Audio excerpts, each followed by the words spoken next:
Good morning. Ngasise ningthokaba numit ko ningthokaba numit se Diwali shu oire Diwali na lakpasida haidi afaba mayam ama lakpasu oire suno ko mayam gi damakta ado ningthokaba numit se koi number se 47 lere do color da na angoba lere ko ado kaino ahambada card ki message yeng minarase aduga timing ga happy yengase ko ngasi gi oina haidi karamba timing afaba se yenga dum like khoiram biro mayam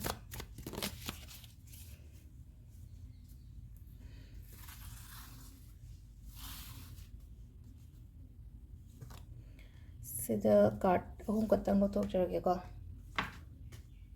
card number 1 2 3 same your video sida head to ninga di kashu like tabra di khale adi sum akai badiam ta yaw da ina same sida ko aduduna aidi dum haina haidi thajaraga taw yengninga ga yengbiyo yengdraga shu kashu kaide adu haidi mingonda kaino tawbodi tawbigano ko atai mayamam su yengi banina ado aduna du oigre card ki message se ko card ahum se sida lere ko card number 1 2 3 ahamba se ngasi se amna spiritual oigadaba numit ni ko adi khoi first ki ko khoi first ki se spiritual oigadaba numit ne na haraga di kamaina no hai kansida ko adi sum mingondagi hai tare ko adi akoina kaino oiba religious oiba spirituality oiba gyan se lauraga aina like khoirambiyo phajana energy se ko ngasi gi oina haraga di ko khoi first ta khanba ngai gi oina haraga di ko number 2 sina hadi kaino ma khata chamam narga leiba thabak se chasira chaloisira tausira tauroisira ado ishana bodi hadi ngamna bodi hotnari ko sida ko hadi animak tauge animak adum balance toba ngamni habagi ishada confidence le ko aduna yaraga di dum animak phajana dum tobiyo aingonda leiriba confidence to manghan bigano ko